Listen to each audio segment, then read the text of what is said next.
read it? You read it? Oh, yeah. Oh. Okay, folks. It's 12 noon, so we're going to get started here. Nathan, thanks for coming. The sign-in sheet, if you don't mind. First off, we're going to start off as we do every month with a prayer, and I'm going to ask Glenn Cope, Pastor Glenn Cope, if he'll do the prayers for us. You want to come up here? Or you want? Yeah.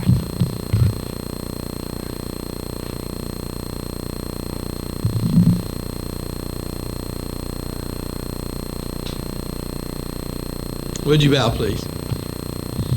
Our dear Heavenly Father, we thank you for all the blessings you shower upon us. Pray, Father, you'd open our eyes to all the good things you do and provide for us.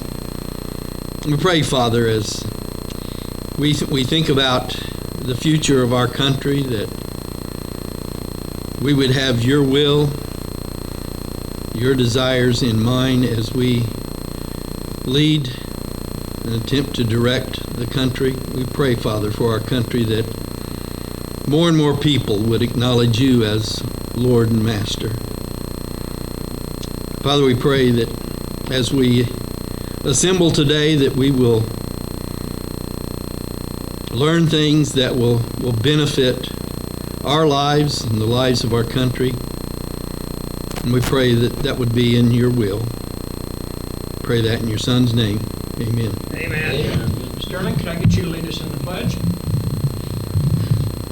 I pledge allegiance to the flag of the United States of America and to the republic for which it stands, one nation, under God, indivisible, with liberty and justice for all. Amen. Thank you. Before we get started with the main part of the program, I want to cover text alerts. Again, anybody in here signed up for the OK2A text alerts? Okay. If the rest of you, if you'll get your phones out, we'll get you signed up right now. This will put you plugged in. Anytime Don Spencer sends out a text alert, it will pop up on your phone. Anybody want to join me in putting on their phones? Okay. You dial 405-645-9009. 405-645-9009. Type "add me" in your name. You'll get a response. You click on the response, and you are plugged into our system. And a lot of these, Don will send out alerts that we need to call. You need to call our state senator or state representative because there's a bill pending. And the phone calls down there do make a difference. And we tend to melt their phone lines. OK2A does, which is a good thing. Okay. Also, I want to announce those of you that don't know, Brian Hobbs, who will be here shortly, is now the chairman of the K County Republican Party. I'm the vice chairman. And we're starting a new program with the K County Republican Party, but it's an unofficial group. And it's called the K County Young Conservatives. And so if you know any families that have conservative-minded, and this is a homeschoolers especially, we're especially targeting homeschoolers. But we're going to have events, we'll have social events, we'll have speakers, and we're just getting off the ground. Now, if whoever doesn't have one of my cards or a handful of my cards, I've got them on the table back there. If you know of any kids that might be interested, please contact me or contact them and give them my number, and I can hook them in with our special projects director. Okay. OK2A in the last month and a half we've set up 7 new chapters in counties that did not have chapters before.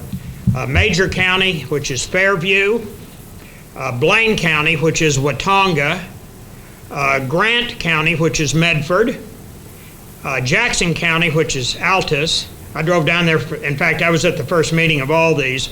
Altus is a long drive. It's about 4-hour drive. And then Stevens County down in Duncan. So we are growing.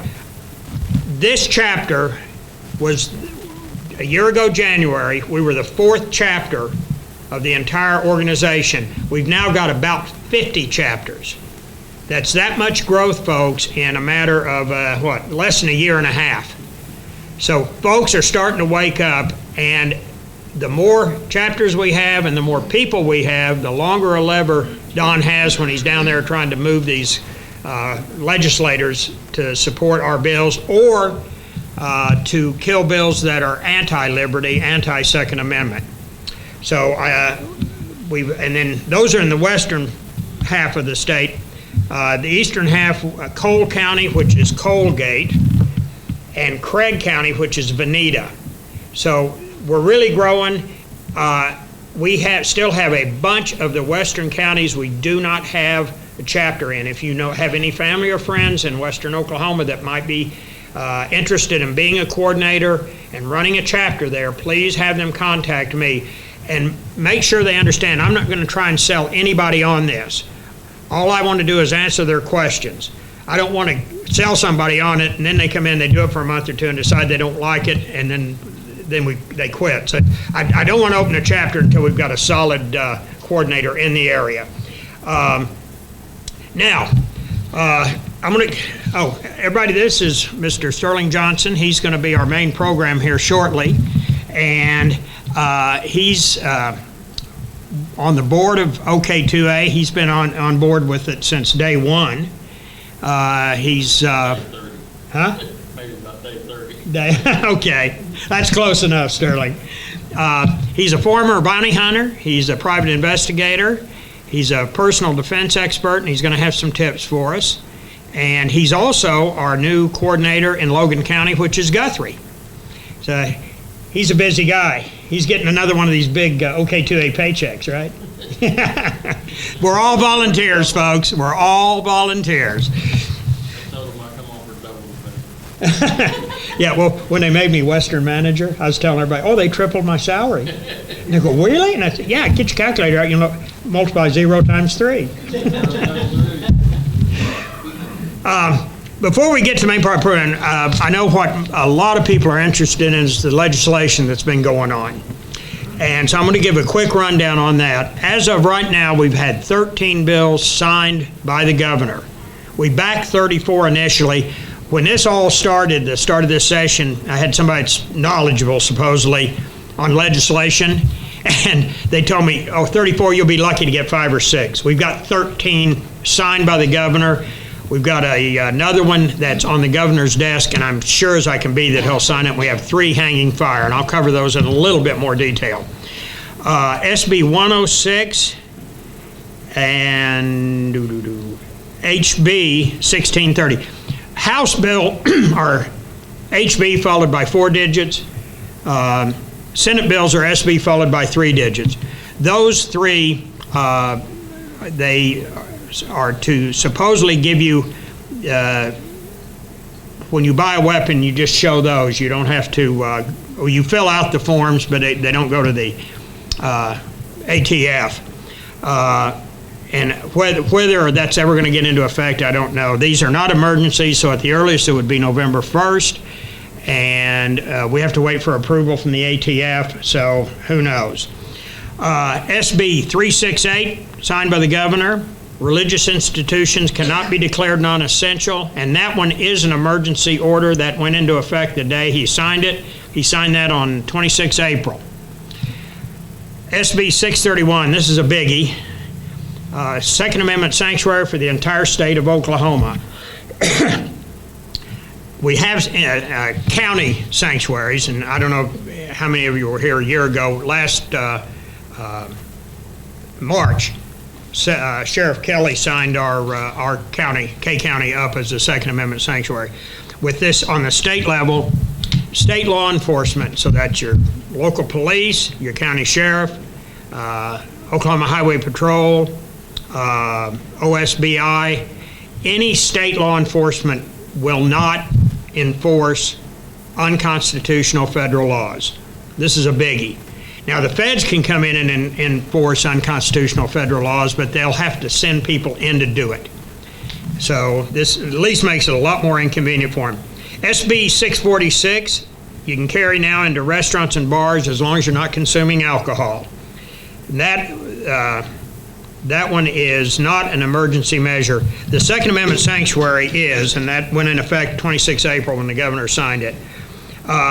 This one in the bars, as long you can be standing at the bar with your buddies and have a gun on you and it be legal, as long as you don't consume any alcohol. So you don't even want to take a sip of beer. That would be a breaking the law. But another advantage of this is your buddies will have a designated driver. So there's more than one benefit to these bills.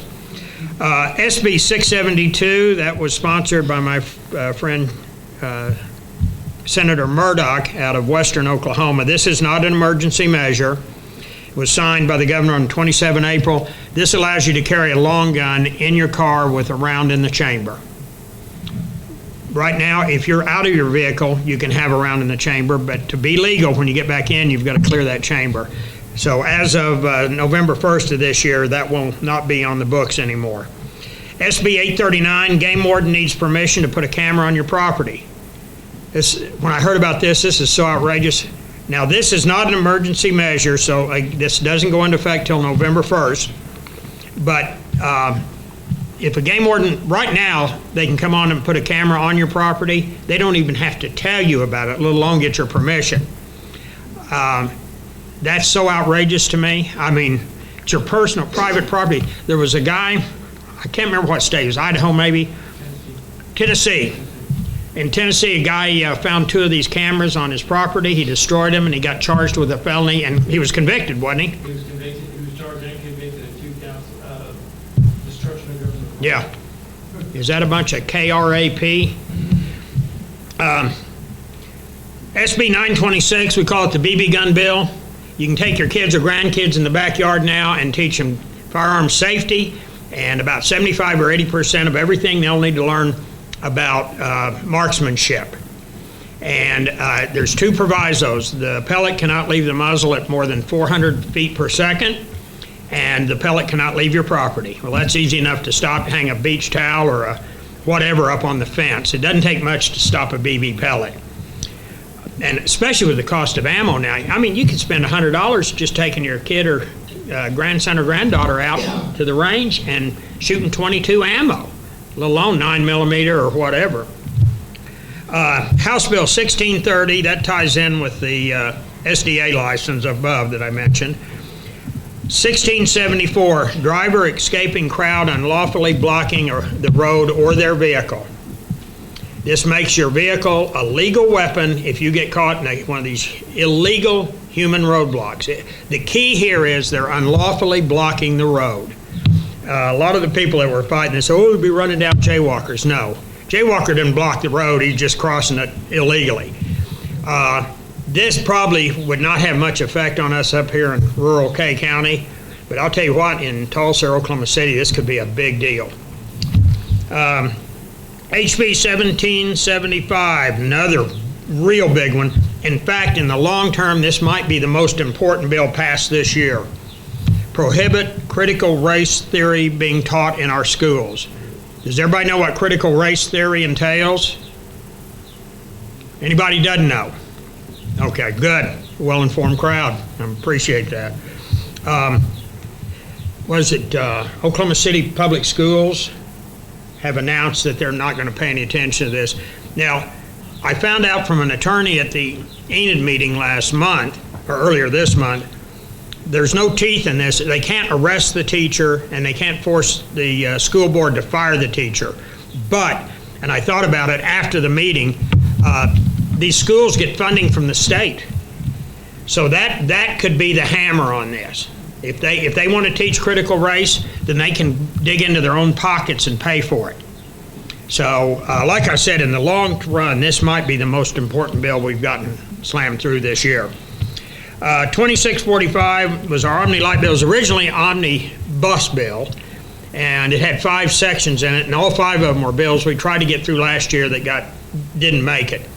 But we've taken at least 3 of those out because we had individual bills introduced this year that covered those aspects. basically what this does, if somebody wants to have a gun-free event, they can't make it gun-free just by hanging up $10 worth of paper signs saying no guns allowed. They have to have an 8-foot security fence around the entire property. They have to have control at the entry points, metal detectors, and a uniformed, licensed person to operate that equipment.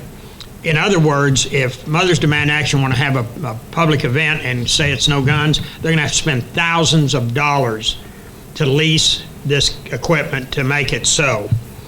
HB 2648, that's religious institutions cannot be declared non-essential.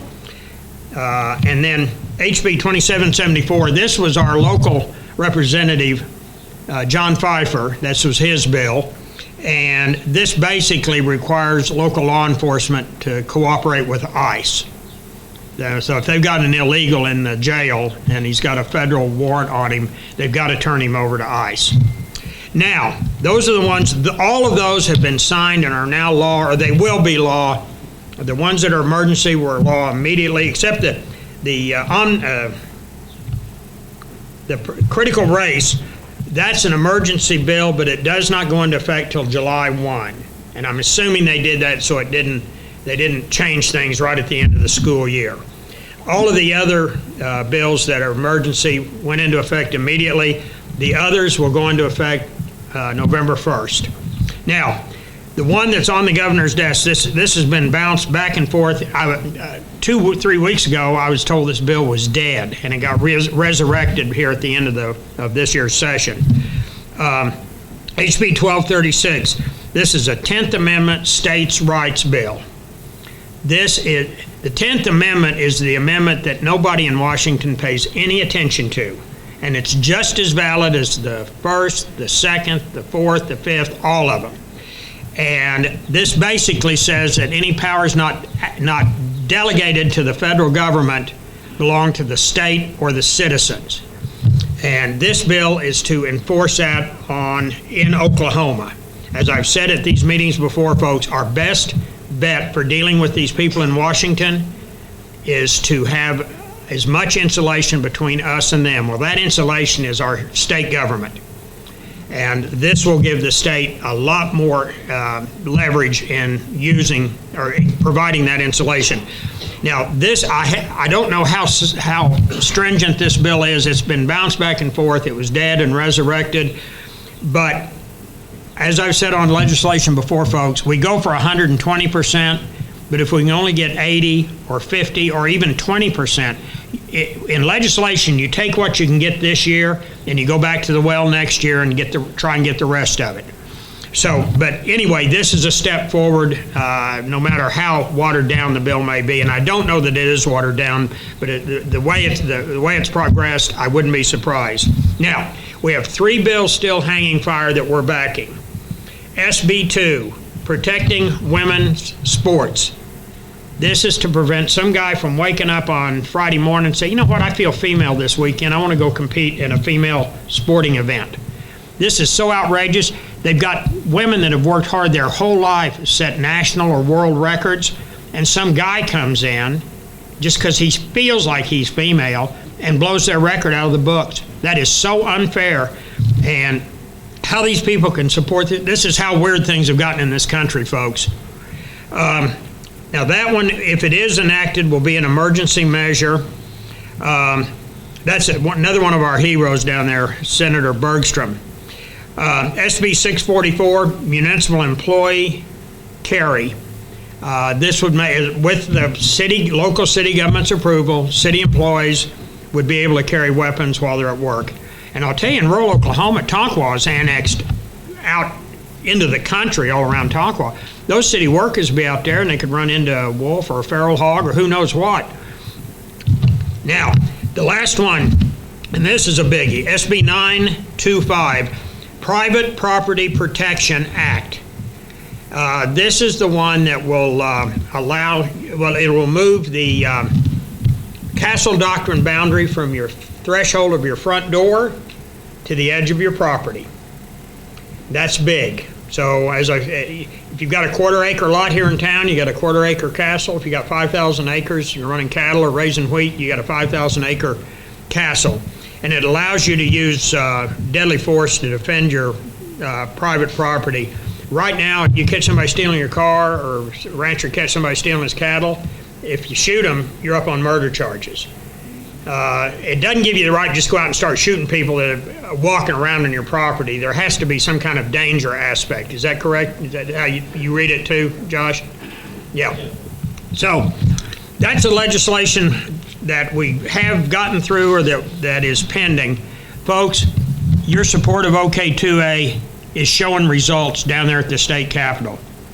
Don Spencer is down there every minute they're in session. They had several days this year that they were there till midnight or 1 a.m. And he was down there the entire time pounding on these people to get the legislation we want passed. Okay. Hey, Terry? Yes. Can I say something? Yeah. 25 is being held up due to an interpersonal spat between two senators. We need to get a hold of truth and tell them. Is he one of the two? Yeah, that, you know what, this will come as, huh? You say Treat? Yeah, Greg Treat. Yeah. He's northwest Oklahoma City area. This will come as a shock to everybody in this room, but politics is a slimy business, folks. And there's a lot of this. These bills get shuffled or killed because somebody down there is pissed off at somebody else. Because two of the senators that wrote Con 25 didn't approve one of his budget bills, so he's refusing to hear it because of this. Was that Dom? Yeah. Those of you that were here, was it January? That was Nathan Dom spoke, and that guy's yeah, he's going places. You know, if Treat, he's turned out this time. I think, yeah, I believe he is. I believe Don said that, yeah.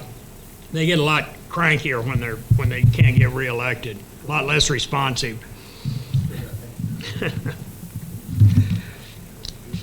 Okay, normally we save everything till the end, but since we just covered the legislation, has anybody got any questions or comments on what I've covered? Yes, Joe? Is there anything in the works to amend the Oklahoma State Constitution to remove Yes. the wording? I should have mentioned that. SJR 21 is how it's designated this year. I think last year it was SJR 16. For those of you that aren't aware, the Oklahoma State Constitution negates the Second Amendment. It says, shall not be infringed, comma, unless the legislature regulates weapons. The right of the citizen to keep their arms and defense of his own personal property or any aid of such power when there to lose something shall never be permitted. But nothing herein shall forbid the legislature unregulated hearing. Right. So it negates the Second Amendment. OK2A has been working on this for at least the 2 years I've been involved. Yeah, a lot longer. Okay, yeah, you've been involved a long time. That is one of Don's major efforts coming up next year. Now, what that'll be, it needs a constitutional amendment. So that would be passed by both the Senate and the House down at the state capitol. That one would not go to the governor's desk. That would come to us as voters, kind of like what happened with the marijuana thing a couple of years ago. It'll be an amendment, and so the general population will get to vote on it. I'm as sure as I can be, if we can get that on a ballot, it'll pass handily. But we've got to get it on the ballot, and that means we've got to work with the legislature. Let me tell you, folks, and Don, I'm sure he bites his tongue many times a day, because the only thing that's important down there at the legislature is getting these bills passed and signed by the governor. And sometimes you got to dance with the devil to get what you need. So there's a lot of purists that think that this shouldn't apply. We would go for 100% if we can't get it, to hell with them. Well, that to me is not how you work it. Like I said, if all you can get's 20% this year, take the 20% and come back next year. At least you've got a crack in the ice if you do that. Okay, Sterling, I'm going to turn the program over to you. Sterling Johnson, everybody. Let's give him a big hand. Came up from Guthrie to address us. All right. I appreciate Terry asking me to come up here and talk to you guys. I really didn't have a plan. That's just the way I roll. I fly by the seat of my pants. I've heard some people wanting some self-defense information. Got a guy, and we were talking about being prepared. We were talking about clothes. You never hear guys talking about clothes. I leave my pants with everything in my pockets, my money, my ID, my license, my PI license. When I was a bounty hunter, I had my bounty hunting license on it, my holster, everything. So when I get ready to go, I throw my pants on. It's kind of like a firefighter. You just throw it on, you're ready to go. And I'd been looking for this guy for 6 or 7 months. He was kind of a mid-level Irish mob guy, and he was a drug trafficker. And he had taken many steps to elude the police. He jumped in the river off of a bridge and swam across to get away from them one time. He drove his car into them before, and we knew he had 3 guns. And so I had a snitch that knew him. And I had gone to bed about 1:30 in the morning. I get up at 8 o'clock the next morning and look, and there's a text at 2 o'clock in the morning, hey, he's at this apartment. And so I text her right back, and she said he's still there. So I threw my pants on, and I bolted. I drove down to southwest Oklahoma City, set up on the apartment. I called the bail bondsman on the way. He shows up, and after waiting a while, he did come out of the apartment. He was getting in a car. Well, a lot of the tweakers look alike. They're all skinny. They all got their heads shaved because they get hot. A lot of times, especially in summertime, they'll go around without shirts, which is good because nobody has the same tattoos. But you got to 100% identify them before you show your hand. And so he comes out, and it's probably about from here to the parking lot, from the door of the apartment to the car he was getting in. I'm looking in the binoculars, sure enough it's him. So we bolt out of the van. We run up there, and when I hunted with a bail bondsman, I always took the guy we're going after. Because I know not to get myself exposed to certain dangers. Well, I have a very strict rule. You never let emotions control your decisions, good emotions or bad emotions. And he was emotional about, the bondsman was emotional about this. It was like a $60,000 bond, and he was about to have to pay it. And so he got emotional. He runs straight toward the guy. So the other person that came out with him was a girl that was in the Russian Mafia, which I didn't think existed in Oklahoma, but after doing some background on it, it's here. They're a bunch of wannabes like much of the Irish, and but they're not to be taken lightly. None of them are. So I cover the girl. He goes to the guy, and they're fighting over the door. And I told her, don't get in that car, but I can't let him get in that car. And so I run around there and I kick the door out of their hands, and the bondsman is completely exposed. We know this guy has 3 handguns, for sure. We don't know if he has them on him, but you don't take that chance. And he's completely exposed. And so I did a couple of quick turkey peeks. There was nothing in his hands, so I grab his hands and I'm trying to jerk him out. Well, by this time, the girl has gotten into the car, and he said, drive, drive, drive. And so I whipped out, I'm hanging on to him, and he's kicking me. And I pull out my taser, and I put that dot right on her face because that's all I could see over him. I said, you touch that steering wheel, I'll light you up. And she threw her hands up. I said, get out of the car. And the whole time this guy's kicking me. So she gets out of the car. I go to pulling on him, and he's laid back in the seat. And he's giving me some mule kicks. And then it's summertime, so he's sweaty, I'm sweaty. My hand slips off of him, and I roll this way, and I heard boom. I don't know who shot who, and so I turn around, I check Tom, the bondsman.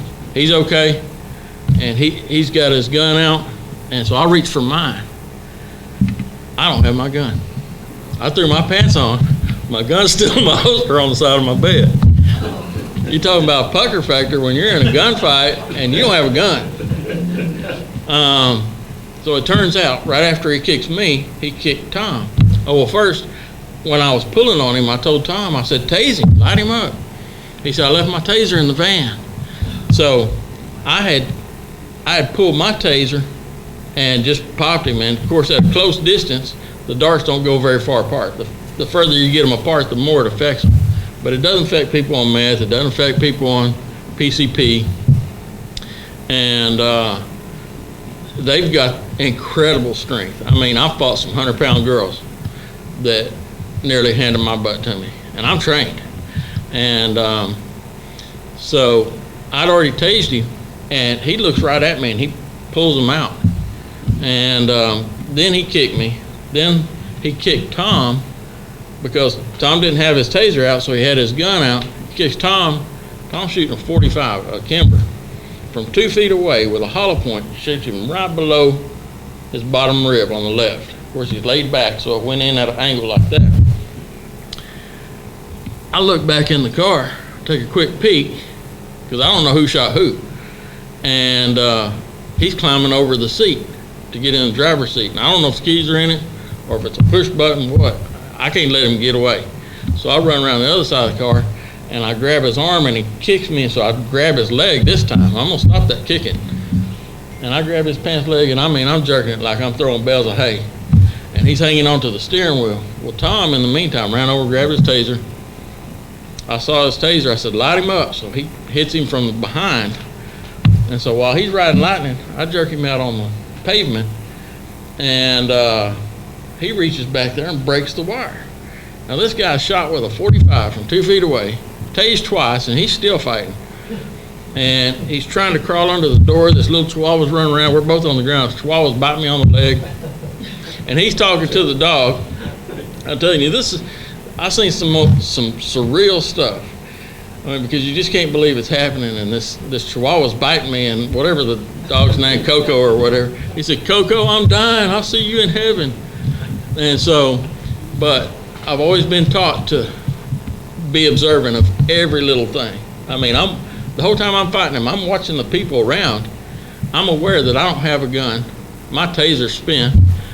All I have is defensive maneuvers as far as, finding cover. If somebody comes out with a gun, I got to find some cover or some concealment at least. And so he's trying to crawl under the door, and I'm trying to get him cuffed.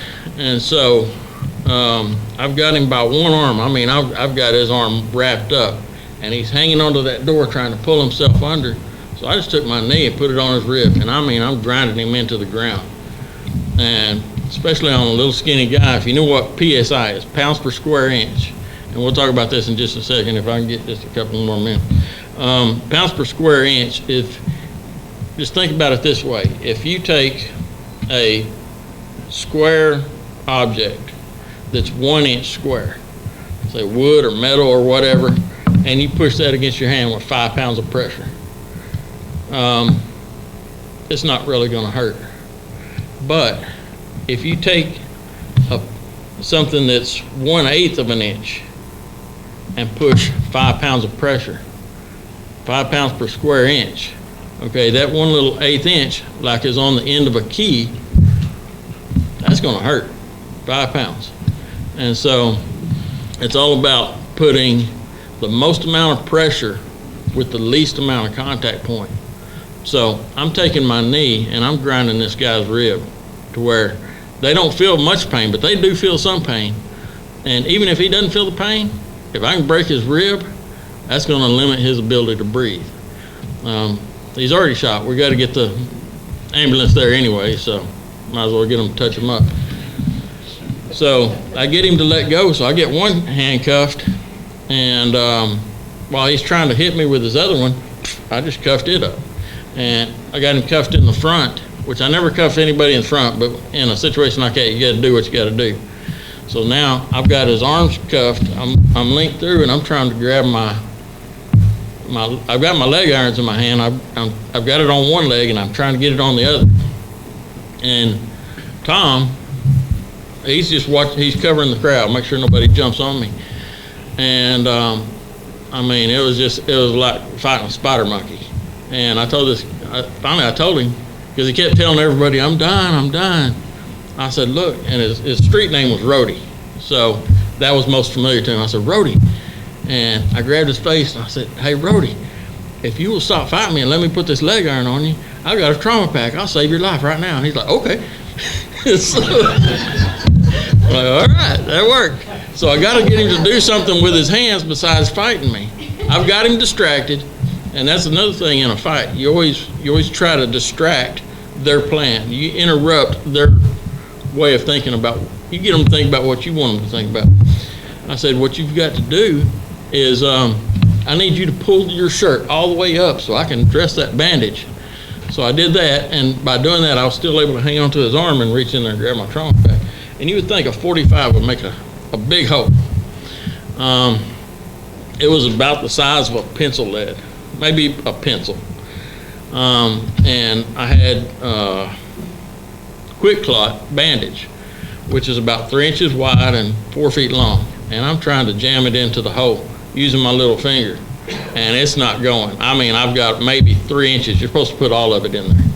But it's a bandage that's coated with kaolin, which is a type of clay that clots blood. And so I'm covered with blood, and I'm holding his back so I can push. And he said, you're hurting my back. And I thought, oh, exit wound. So I rolled him over, and there's no exit wound. He stopped every bit of that 45. And so apparently it went in under his rib, missed all the vital organs, and lodged in his back muscles. And so anyway, the cops come, and this is a testament to, Josh snuck out, didn't he? Testament to U.S. Law Shield. I had them on speed dial. And their lead attorney, Rob Robles, I'm good friends with him. And if it was, I mean, if I just pushed somebody down or had to tackle somebody or just was rough with them while I was getting them cuffed, I always send in a report to them, and just so that it's fresh on my mind and I'm covered. I said everything while it was fresh. But if it was a serious deal, I would call Rob immediately. So I called him, he didn't answer. They had taken me and put me in the back of the police car because I kept telling Tom's telling everybody, hey, he kicked my gun. It was self-defense. I didn't even mean to shoot him. And I'm like, Tom, shut up. It doesn't matter how righteous the shooting is. You don't say anything. Just because of the way if it's written down wrong or the way it's read back, it could be used against you. If you've seen that movie, My Cousin Vinny, and the Sheriff Farley gets up there and says, I stated to the defendant, you shot the clerk, and the defendant replied, I shot the clerk. When actually he said, I shot the clerk. You know, he couldn't believe it was being said to him. And he says, I restated, you shot the clerk, and the defendant affirmed, I shot the clerk. That's nothing like what happened. So you don't say anything. And I'm trying to get Tom to shut up. By the time the ambulance gets there, and I'm holding pressure on this guy, once they come over and take over, Tom's over there got his files out, and I mean, he's just spilling everything to the guy. And he called his attorney, and his attorney called the news people to get out there, and they're all going to talk to him. And I'm like, y'all shut up. Well, the police put me in the back of the police car. So I called Rob Robles and got his answer machine. He was in court or whatever. And so I texted him. I said, I need you at this address now. And he said, I'm in the middle of something. I'll be there in about 3 or 4 hours. I said, they read me my Miranda rights. He said, I'll be there in 20 minutes. And I mean, bam, he got there. So I should have actually dialed the number that's on the card for U.S. Law Shield that gets you straight to an attorney. It doesn't matter if it's 3 o'clock in the morning on Christmas morning. An attorney answers that phone, not an answering service. And so anyway, it all worked out. I went to take my snitch to her probation officer. All that happened on Thursday. And I've been trying to get my cuffs and taser back from the police. And on Tuesday, I'm taking her to her probation officer, and she's sitting in the back seat of my truck, and she gets a phone call from a guy in prison on a cell phone in Colorado that says, "Hey, Rhodey just walked out of the hospital last night." And obviously she don't want to let him know that she's with me, so she's kicking my seat. And she said, "Rhodey walked out of the hospital last night." And I'm like, "What?" I get on my phone and I text the bondsman. I said, "Hey, follow up on this." And sure enough, he did. So anyway, what I really think happened, and they weren't going to let the bondsman off. And so I went and got 2 more bonds that he had jumped on from other bondsmen. And I was at the courthouse picking up the paperwork, and I saw the detective that was working on it. I said, "Hey, did y'all get that guy?" And he said, "No, but don't worry about it. He's already out of the country." I said, "No, he's not." I said, "I know this guy, and I know the area that he's in, and I'll have him within a week." And he's like, "Man, why even bother? The bondsman, he's off the bond." I said, "No, he ain't." And by that evening, all the bondsmen got released, because when the police took custody of him from me, they accepted custody. So the bondsman should have been let off. But what I think happened is the DA, knowing that he's like middle management in the Irish Mafia, they called the DEA, and they said, they cut a deal with him. "Hey, you roll over on these people, and we'll reduce your sentence," because he was looking at 2 20-year sentences. He was 44 years old. So anyway, he got away, and then all of his crew started getting picked up. The Russian mob started getting picked up, and then about 3 months later, he got picked up. So anyway, that's that. On self-defense, I touched on pounds per square inch, putting pressure.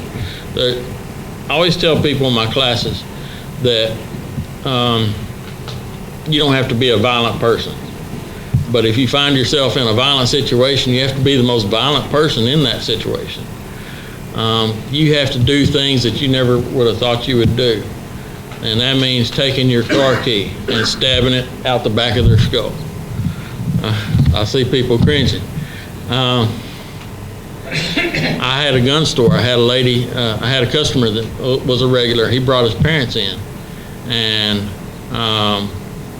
he said, I said, "Oh, you here? You get your mom a gun?" And he said, "No, I've been trying for a long time." And I said, "Well, why don't you get a gun?" And she said, I just don't think I could shoot somebody. I said, "What if you're in there?"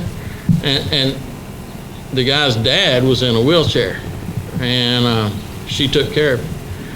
And I said, what if you're in there making breakfast and a guy comes in your door and he comes into your kitchen? You couldn't take a kitchen knife and stab him? I don't think so. I said, all right, the guy comes in your house and pushes your husband over in his wheelchair. She said, I'll cut his head off. She meant that, so you've got to find something that you're willing to fight for and be able to do it. But like I said, you don't have to be a violent person. You just got to be the most violent person at that time. And if any of you were at the Tonka mini meeting, I talked about the green jello. I won't do that again, but you can ask me about it later. But your body has certain pressure points. And it doesn't matter if you're a little Tinkerbell or Shaq. Everybody is built the same. You've got nerves, you've got soft tissue, you've got vulnerable spots on your body. Everybody has them. And the obvious one is the eyes. Also your throat, right from behind your ear, coming around here, you've got your carotid artery and a cervical nerve. Now, certain nerves that are close to the skin cause people to react the same way every time. If you push on this, it hurts. I mean, take your finger and push it right there. It hurts. And a lot of people, and I would, in my classes, I had a 70-pound sandbag to punch. And I mostly focus my classes towards younger women because I've got daughters.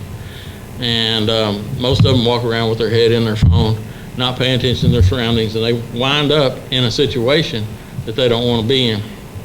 And so at the beginning of the class, I would have all of them come in and hit the sandbag, and it'd be like, it's like they're, like they're trying to hit a child. They're not going to hit it very hard.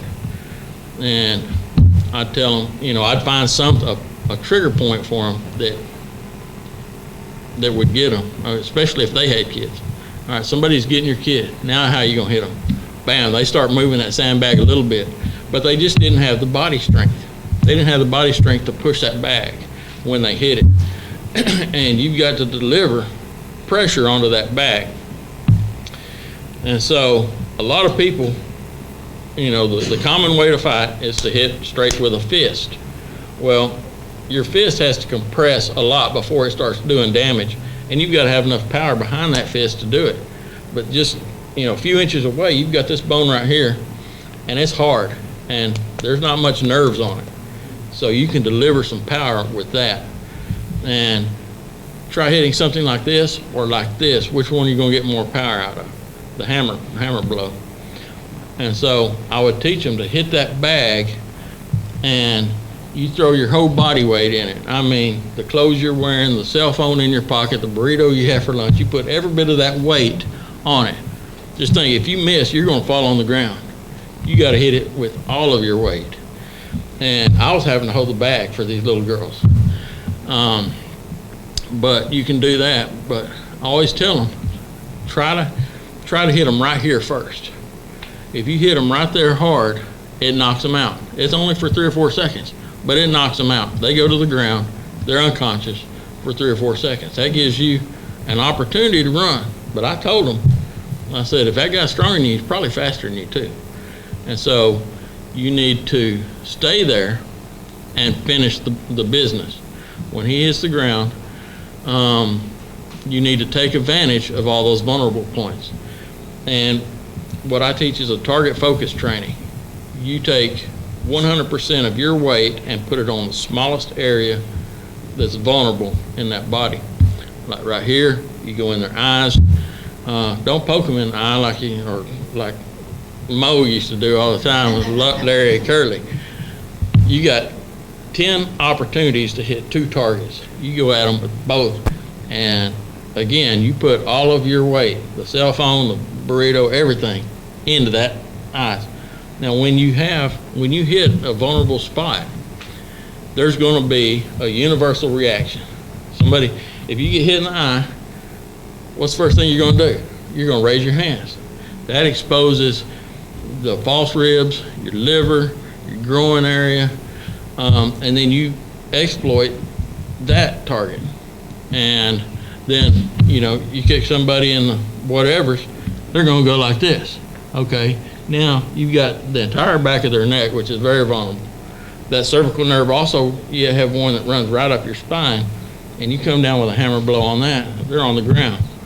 And then how much more damage can you do with your feet than your hands if somebody's on the ground? So don't just poke and run. They're going to catch you. But always, and I'm trying to parse this down as much as I can, just put as much pounds per square inch on a vulnerable spot. And you can look up on YouTube, Target Focus Training. There's a guy that teaches that. You can talk to me after the class about more in depth on how to do that, or we can get together and just do a class. I think that would be very good, because you can talk about it all day long, but until you do hands-on, it's more real for you. But anyway, I guess my time's about up. I'd like to tell them about green jello. All right, I'll do the green jello, because a lot of y'all that miss. Like I said, I teach, I was always teaching self-defense, and I've got 3 daughters, 3 beautiful daughters, and 1 ornery son. But I would tell them, if a guy is coming up to you to do something wrong, he's got a plan. And he's got a plan for how you're going to react to that. That's kind of a bad guy's target focused training. And so, you know, when you come up and if you start trying to scream, he plans he's going to grab your mouth. If you start trying to scratch him, he's just going to try to knock you out, hit you on the chin, hit you on the side of the neck. He's going to shut you up. So you've got to disrupt his plan. And I always tell everybody, try to avoid the problem. Don't walk around with your head in your phone. Pay attention, especially when you're getting in and out of your car, especially when you're loading groceries or whatever. Doing the most mundane things is when they attack. And but if you see something happening, try to get to safety. Try to look around for other people that you can call to help.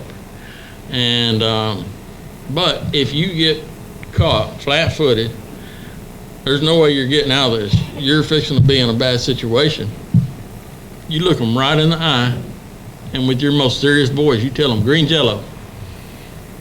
That plan that they were just thinking about, there's a green jello, and then boom, you poke them in, you hit them in the throat. And while they're trying to grab their breath, and then you take care of them. I had one lady that had taken that class. Actually, she didn't even take the class. She was in one of my concealed carry classes, and I just told that story. And she was out of Walmart loading her groceries, and a guy come up and try to get close to her, so she kept the shopping cart between her. But she said before I knew it, he was around that cart. And he was asking me something, but I could tell it was just a ruse to get closer to me. And so she said, green jello. And it looked at the guy, and boom, she pumped him in the throat. And he fell down, and she ran around the other side of the car, and he ran away. And when the cops got there, they asked her, they said, what did he say after you punched him in the throat? And she said, it hurt. You can't grab your breath. You can't get your breath if you've ever been punched in the throat. That's a direct quote. That's exactly what she told him. That's exactly what she told me. She told me. Okay. But then another thing happened to my daughter. She was at Walmart with my wife, and this guy comes up, and she said it smelled like he had smoked a carton of cigarettes in his car on the way to Walmart. And he kept trying to get close to her. He kept trying to ask her odd questions that really had no relevance to anything. And my wife saw what was going on and walked up, and my daughter said, I was this close to giving him green jello. And so, and her being 16, you know, that made me proud that she took what I had told her to heart, and she knew how to react in a situation. She didn't panic. She thought, okay, I'm in this situation, what am I going to do? And that's what, she was prepared to do it. And she's a scrapper too. She's been in some of my classes, and we've tussled, and she's a big girl. She's like 5'11", but she knows she's got some power, and she's not afraid to use it. She was holding back on me. Of course, I was holding back on her, but I wouldn't want to fight her. But anyway, and if you think that you can't defend yourself, of all the people I've arrested and everything, the Irish Mafia, the Crips, Bloods, all of them, most of them have been in prison, and they run and hide like everybody else. But when you catch up to them, they're like, all right, you got me. Can I smoke a cigarette? Can we stop at McDonald's? You know, I haven't eaten. But little 100-pound white girls are going to fight every time. 100-pound girls in general, but especially white girls, are going to fight every time. And they're like spider monkeys. I mean, the longest fight I've been in, probably at least 1,000 fights. The longest fight I've ever been in was with a little girl that weighed 104 pounds. That was the last person I ever arrested. And that's why I got out. I had arrested her once before. The first time I arrested her, I caught her at court. She just cried, said, don't take me to jail, come get me tomorrow, all the same stupid stuff they always ask. And I told the bondsman, I said, don't bond her back out. She's got a deep network. And because I always treat them with respect, I always talk nice to them, talk to them about getting their life straight, finding God, things like that. And I've had a lot of them get out of life because of the things the relationship that I built with them. They'd get out of jail. I had one guy come to my house at 5 o'clock in the morning that I had arrested. How he found me, I don't know. But I don't check my mail without a gun. And all I got to do is just reach out and grab it. Well, doorbell rings, 5 o'clock in the morning. It's the front door, so it ain't somebody that normally comes to my house because everybody else comes to the side door. But if you come to my side door, I come with a gun anyway. And I peek out, and Kenneth Castillo, this guy I arrested, and his girlfriend that was with him when I arrested him. And so I got my Glock down here, I cracked the door open, I put my foot, I let it get open about this far, but I locked my foot behind it with my toes up, because I was barefooted. And he said, "Hey man, I just want to thank you for arresting me. That was the best thing that could have ever happened to me." He said, "I would have come by later in the day, but we're on our way to Jay, Oklahoma, to go to rehab, and it's a year-long rehab." I'm like, "All right." So I opened the door a little bit. I didn't let my guard all the way down, because if I'm trying to get somebody, I'm going to tell them what they want to hear too.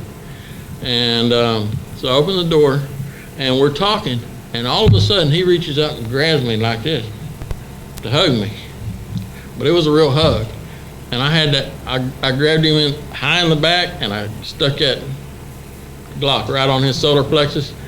And he said, "Man, you gonna shoot me?" And I said, "Hey, you come to my house at 5 o'clock in the morning and I'll arrested you?" No. I said, "Don't ever show up unannounced." When he got out of rehab, he came by the house, and he called me. He said, "Hey, I'm sitting outside. Can I come up?" Yep. Yeah, and we sat out there, and we drank water on the porch and had a good time. But don't think that you can't defend yourself just because you're small, or you're not strong, or you're not as youthful as you used to be. You can defend yourself. And bad guys are going to pick on people that they think won't defend themselves. So even the fact that you're trying to defend yourself throws a kink in their plans. There was an 8-year-old kid that got away from a kidnapper and got the kidnapper caught because he fought back. In fact, I think it was a girl. It was fighting and screaming. It was just last week or the week before. Fighting and screaming, and just tearing into this bad guy. He wasn't going to be an easy target. And so don't ever be an easy target. It's like, at 7-Eleven, they tell their employees, just go along with it. Well, these days they don't want witnesses. They don't want to spend a day in jail. They don't want to spend a day without their meth. And they will kill you just to keep from it. So, anyway, that's all I've got. That ain't all I've got. That's all I'm going to give you. Thank you. That's nice. I love that green Jell-O. You can make up your own. Yeah. The key is to take control of the situation. And that's what that does. All of a sudden, you're in control of the situation. For 20 years, I've been asking panhandlers for money before they can ask me for money. And you don't see panhandlers around K County. You starve to death panhandling in rural Oklahoma. But in the cities, they're at every freeway exit. They're on the streets, the shopping centers, outside the movie theaters. And I started doing it so they just go away and leave me alone. I've gotten money off 3 guys in the 20 years. And whenever I tell people that, I know their politics immediately. Either they laugh because they're conservative, or they go, "What? You took money from a poor homeless person?" "Yeah, I sure did, and I'm proud of it. I brag about it." Anyway, thank you very much, Sterling. Appreciate it. We have a VIP here today. Guy in the blue T-shirt back here, Brian Hobbs. He's got a new position here in the state he's going to tell you about. So, Brian, if you'll come up and enlighten the folks.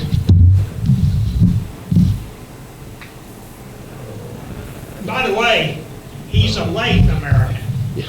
Yeah, I apologize that my wife had me out fencing this morning, lost track of time. And my son, I was wrestling with him and took one of the eye sockets of my eyes bloodshot this morning. My 4-year-old caught me perfectly with his chin, about put me down. But anyway, I know all you guys. If I don't, my name's Brian Hobbs. I've been asked to be the field director for the Oklahoma Republican Party. So I'll be traveling around to various counties. It kind of took off very quickly. I think I've got 5 different speaking engagements from here out to September already. Just going to various counties and talking to them about our situation in the party. A lot of you guys were at our K County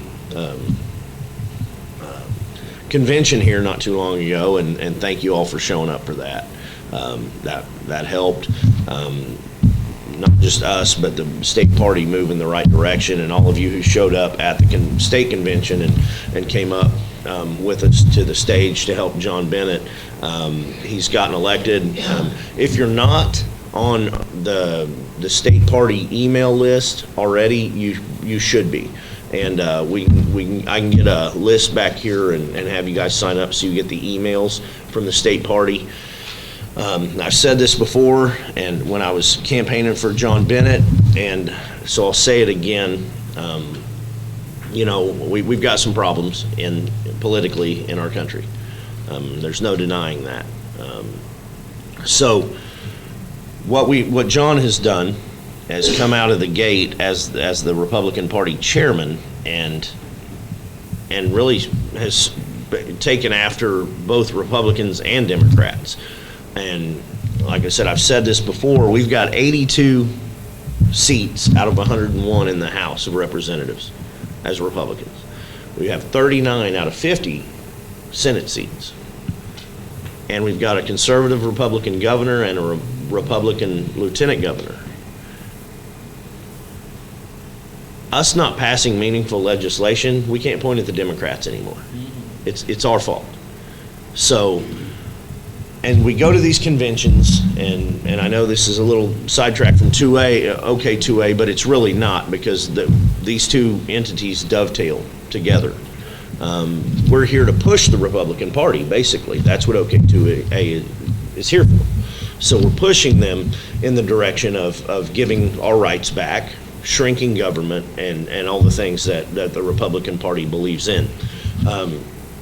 So, having said that, John has come out and held our own Senate to task, about why they're not moving these conservative, and I might say OK2A bills, because if you don't know, OK2A is not just a gun group, but a liberty group, and they've been moving, personal liberties and these things forward on the agenda at the state capitol. And so he came out, and the pro tem of the Senate, which is like the Speaker of the House in the Senate, is not very happy with him, is my understanding, because he came out and said, you need to start moving these bills. And the short way of putting it. So that's where we're going. That's what we're doing. I'm very honored to be serving with a guy like John Bennett. We will get him up here to speak at OK2A, and we'll get him up here to speak for the Republican Party as well.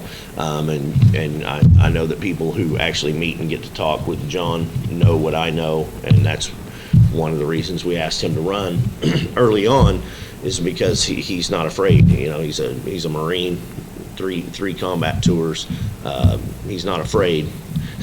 Matter of fact, I said, John, how you like it? And he said, well, they're not shooting at me. So, and that's kind of his perspective on things. Is this is easy work compared to the real combat. So that's his fortitude, and it's like I said, it's an honor to be able to work with him, alongside him, and I'm looking forward to being able to go out to the various counties and convey this message, because if we don't put the conservatism back in our party, we're going to lose conservatism.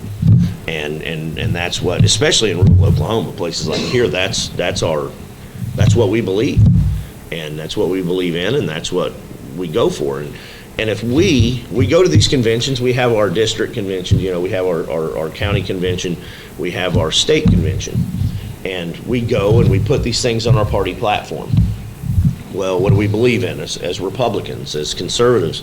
Well, things like Second Amendment, shall not be infringed, school choice, personal liberties, all these things that make us who we are. And it's like I've said to other chairmen in different counties is, why would we waste our time to continue to go to these conventions and do all this work? Because it's time out of your day, time out of your weeks, time out of your year to go and be involved in this process. And if we're not going to hold our own people to what we believe, then what are we doing? We're just spinning our wheels. So that's where we're at. That's the direction in which we're moving. And it's never been it's always been told to me, and I'm sure John and others, that, well, the job of the Republican Party is to get Republicans elected.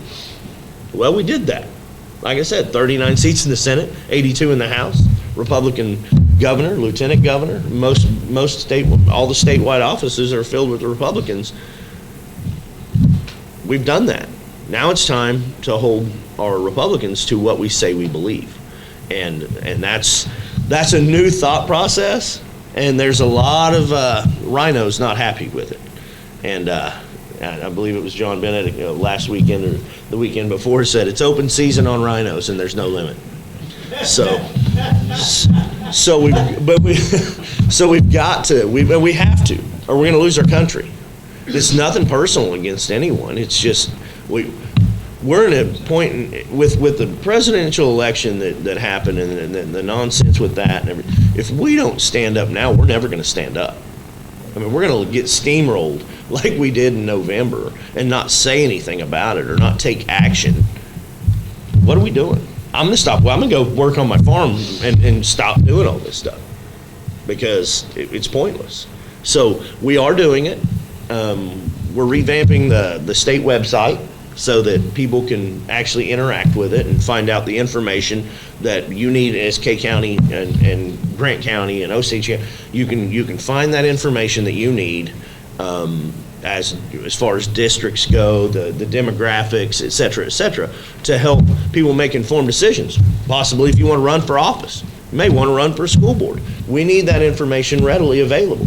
And I might I see Dave over here nodding. It's very important, and I know it goes unnoticed because people don't talk about it a lot, and that's your local school boards. They're paramount. If we continue to allow these liberal indoctrination camps to infect our children, we don't have a future. My grandchildren do not have a future because they're breeding socialism and communism and they're forcing us to pay for it.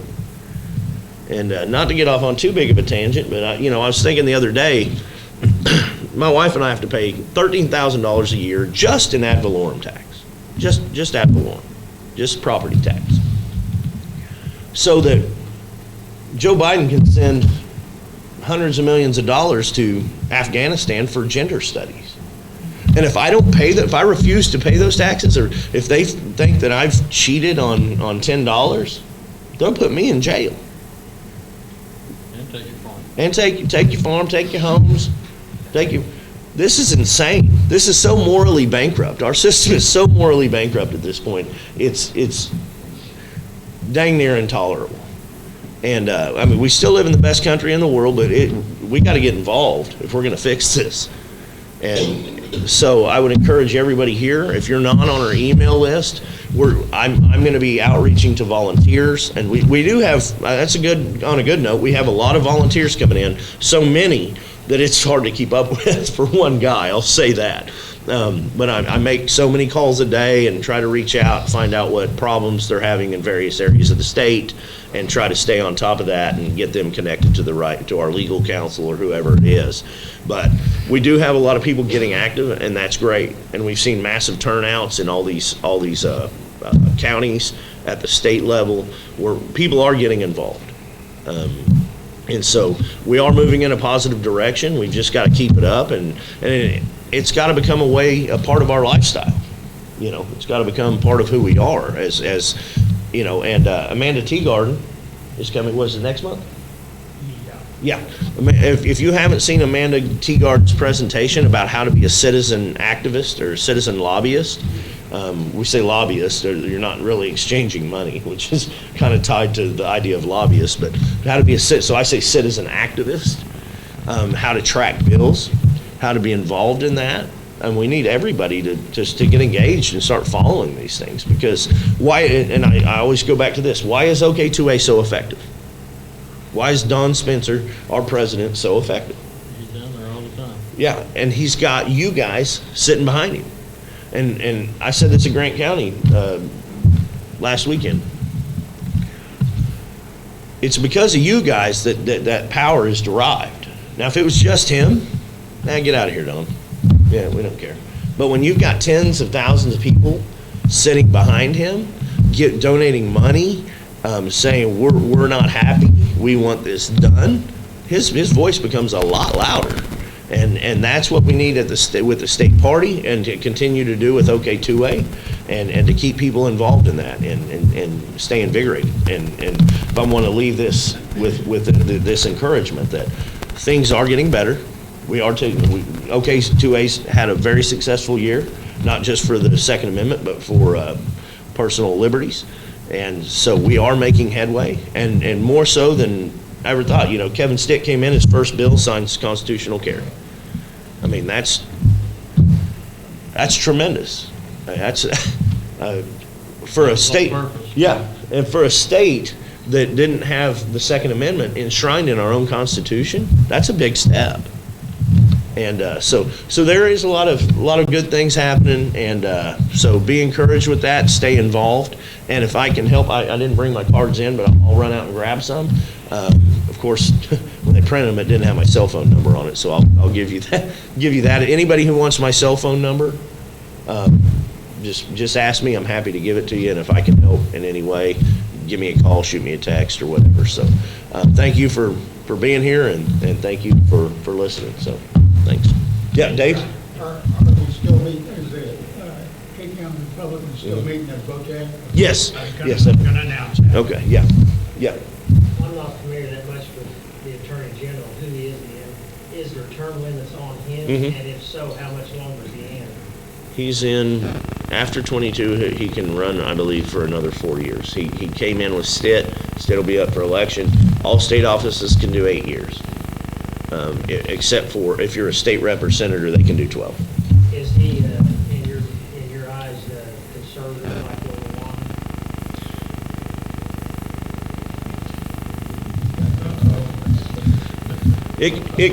Is he the worst? No. Could it be better? Well, of course. There's always room for we want? improvement. 36 passes, we need to make sure to keep that guy. That's going to be Right one. well, and I talked to Don, and we're looking at in the future putting more teeth into 1236 in the oncoming years. We got our foot in the door, and it got watered down some, but we can always come back and correct that. So, and I know there's going to be something to it. Yes, and I personally, I mean, this is just me, I'm not going against anyone. I didn't see a reason for the AG to have to, I mean, that's why we elect a legislature to make those decisions. So I don't really understand why the AG needs to be involved in that at all, and maybe that's something that we can modify and adjust in the future. One guy Because to have that kind of power might not be a good thing. It might be better if more than one did. like 150 that we elect, yeah. I agree. Exactly. I agree with the legislature, but they're not in session so much of the year. Right. That they wouldn't be able to review without some kind of special session. Special session, yeah. Yeah. They can always call one. Yeah. But, They can so, ask me. and that may have been I'll do part of the, yeah. Yeah, we'll let Terry make those decisions. So, I like that idea. Everybody listening to the man? I'll just go ahead and vote before you say anything. well, thanks, guys. Thanks, It'll Brian. be the way I want it. Brian was talking about the K County Republican Party. We meet the fourth Thursday of every month at 7 p.m. at Pioneer Tech. Now, we are actively looking for another venue because you cannot legally carry a gun into Pioneer Tech, but that's where we are for now. Also, I asked Brian, and he has consented to stay on as our chairman here in K County. He's going to be real busy, but I can take up any slack here in K County if he's tied up elsewhere. And we got a man down at the head office now, folks. That's a big plus. This is a guy that's going to be talking daily with our state chairman. So that's a huge, huge plus for K County. And I want to thank Brian for consenting to stay on when he's going to be real busy anyway. But it's exactly what K County needs. I have got Bill Coleman lined up for our next meeting. He's our state senator, and he will be here to talk about how this session went, and he will also be here to answer questions. So you can ask any question you want of our state senator next month in this meeting.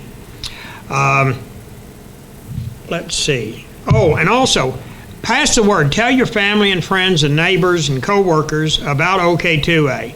Word of mouth advertising is the best you can get for any kind of organization. And like I said, we're all volunteers. So the money you donate goes right to where the work needs to be done. Any other questions or comments before we go turn over to U.S. Law Shield? Nobody? What? I'm so good I answer everybody's questions before they ask. Oh, okay. Terry talked about the money that comes in goes directly to getting things passed. A lot of people have asked, well, if you don't get paid, where's the money go? It goes into advertising, it goes into web designs, things like that. Sometimes if the president has some major expenses, flying somewhere, if we have to, if he goes out of state, we cover that, things like that. So that's where his money goes. Thank you. Text alerts, those are costly. The text alerts, I heard Don say that the other day, those are costly. Yeah. But it's very effective. It is. It keeps the information in your phone right there. And it's time sensitive, folks. If you get one of those text messages, if at all possible, right then, make the call to your state representative or state senator. And what I'm doing, if I'm driving and I see one of those texts comes in, I pull over the nearest place I can. I can make that call in 5 minutes. In fact, once I've got it dialed, I could get back on the road. But it's critical that we respond to those texts when we get them from Don. He doesn't send them out unless it's urgent and important. And I mentioned Bill Coleman. I've also got Lieutenant Governor Matt Pinnell booked for in the future, and also Jackson Lohmeyer. And he's the man that is going to primary Lankford for him to be our next senator. This guy's a rock-solid conservative, and he will be here speaking as well in the future. Yes, Alfred? Charlie, you still do self-defense classes now or not? I don't have any scheduled, but if we got together a group of people, How many you like to get in the group before you do it? at least 5. Yeah, thanks for coming, Dave. Appreciate it. All right. I'm going to turn the podium over to Josh. He's going to talk to you about U.S. Law Shield. Do we have any U.S. Law Shield members in here? Okay, good. Yeah. Take it away, Josh. All right, guys, I'm not going to take up much of your time. Most of you guys already know who I am, what I do, what our company does. Sterling's used this on multiple occasions. You get into a situation, the last thing you want to do is have to shell out thousands of dollars to try to mount a defense that you legally had every right to do. I actually had to step in and get involved with the situation in my neighborhood. Had to call Robert last night. Heard people screaming down the street. I had just gotten off one of my shifts, heard people screaming down the street, and all I hear is the guy tell the lady, you're gonna die. That's all I needed to hear. As soon as I heard it, I took off running, went down there. I ended up having to hold this guy at gunpoint, put cuffs on him, got him restrained. Cop showed up and immediately starts questioning me why I did it. So I called Robert immediately. He was able to get everything taken care of and get things squared away so I can be here today. But when that time comes, guys, I'm not kidding when I tell you he responds immediately. Our record speaks for itself. We've never lost a case. In Oklahoma, we've done over 700 cases. We've never lost. We are very good at what we do. And this is both criminally and civilly. They try to come after you civilly, we're going to hit that too, okay? He is the very best when it comes to use of force and gun law. Now, he's not the only one we have staffed. We've got his second in command, who graduated Harvard Law at 23. So he's pretty good as well. Also, in addition to the 700 cases that U.S. Law Shield has not lost, all of the cases that never even made it past the police doors or the people that Right. didn't get arrested is countless. Yeah, I mean, that I we've know stopped. I can count for 50 of them. What he's very good is to make it plainly aware that the burden of proof is on the officer, the burden of proof is on the DA, okay? And when the DA can see, I live in Oklahoma County, I have to deal with David Prater. I don't know if you guys know who that is, but he's a joke. He's the most anti-cop, anti-gun DA I've ever met in my life. But he's already flat out told me that our company's a headache to him. He's tired of dealing with it. But that's just the kind of force that we have backing us up. I don't want to take too much more of your time. Guys, $10.95 a month is next to nothing compared to the thousands of dollars you're going to be paying out if you have to hire your own attorney, and good luck trying to find one that's going to be able to help you immediately and arrive in the time that we would be there. We guarantee our attorney is going to be by your side within an hour and a half of you calling, no matter where you're at, okay? So come talk to me before you get out of here. Let me get you become members tonight. It's very, very simple. It takes less than 2 minutes, and we can get you taken care of, okay? Questions, anything like that, come talk to me. I'll be more than happy to help you out. Terry, you have anything else, sir? Thank everybody for coming, and I'm sure everybody will agree with me. Sterling's quite a guy. And we just met last month at the Guthrie meeting. I'm going to be down there pretty regular. It's a nice, easy drive, and there's great places to eat in Guthrie. And I love to eat. Are you the new director? Yes. Okay, Logan County? Okay. Yeah. Awesome. Yeah, I'll introduce you to Brian if we get in. Anybody else got a comment or a question? Well, folks, I appreciate you coming. We're making a difference here in Oklahoma and in Kay County. And don't forget, 4th Thursdays, that'll be next Thursday. Usually it's the Thursday before this meeting. This month, the first of the month came on Saturday, so it's next Thursday. We encourage you to come. The two places in Kay County you can make a difference is at the OK2A and at the Kay County Republican Party. We've moved the party hard right, and we're going to keep doing that. We're fortunate that we still have a party here. A lot of these counties, let's see, Kingfisher, Grant, and Pawnee County, all three of those, the Republican Party. Yeah, that's the three I'm aware of. The Republican Party there hadn't even had a meeting in like 10 years. Those are... And they're Republican counties. Yeah, and those parties in those counties are resurrected now, and guess who's doing it? It's the OK2A people in those counties. And that's what has swung the party here to the right. When Brian and I got elected, we're getting it organized, and we're moving to the right. And I'm doing that because it's either going to be the Republican Party move to the right and keep people, or the Patriot Party move in here and split the conservative vote, and that'll kill us. So we need your support both places, folks. If you don't have my card, grab one. I'm open for calls anytime, 24/7. If I'm asleep or in a meeting, it'll go to voicemail. Leave me a quick message, and I will return your call. This is my mission in my old age, folks. And we're making a difference. We're making a difference here right now, today. And we're going to make a bigger difference tomorrow. Thank you for coming. Don't hesitate to call me if you need to. Yes? Please, if at all possible, please come to our Republican meetings. We need the numbers. Yes. To get people involved. So if you're available, please come. Please. And we're going to have good speakers both there and here. I'm going to make it, that's part of my program, is to bring in good speakers, on-topic speakers. Thank you, everyone. Enjoy the rest of your Saturday, and let's hope we see some sunshine in Kay County here one of these days. Thank you.